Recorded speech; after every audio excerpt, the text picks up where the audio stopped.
Okay, we want to see the property of the reciprocal function. We want to do the key points. I start with -2, -1. Do I do 0? No, denominator cannot be 0. X cannot be 0. So I start 1 and 2 here. 1 over -2 is -1 over 2.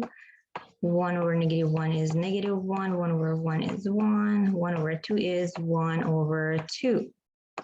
So here x cannot be 0. This is the restriction for x. Here I know y equal to 1 over x. The numerator is fixed, is 1, right? Therefore, y never will be 0 because for y to be 0, numerator should be 0. This is the domain and range I can do quickly. Domain of is the value of the x. X belongs to the real value. And x cannot be 0 for y value. For the range, we do the same thing.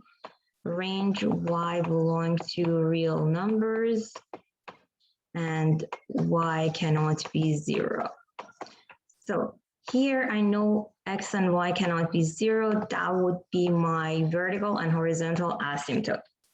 So my vertical asymptote, I do it. Here is my vertical asymptote. X equals to 0 means my graph cannot pass this line. Horizontal asymptote is this one.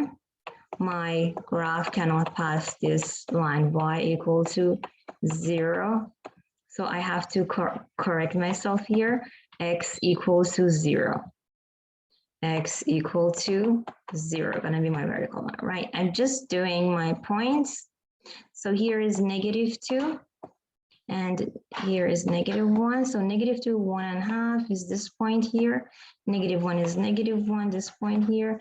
I connect these 2 points and I go toward the asymptote, but getting very close to the asymptote, but never cross it. Getting very close to the asymptote, never cross it. Again, it's going to be 1 here, 1, 2, 1 is going to be 1, 2 going to be 1.5. Connect these 2 points, go toward the asymptote, never cross it, go toward asymptote, never cross it. You see this function is always decreasing, it's always decreasing, and it has a symmetry with respect to 0, 0. If you want to see, you connect this point, you get the symmetric point the other side. That's the properties of reciprocal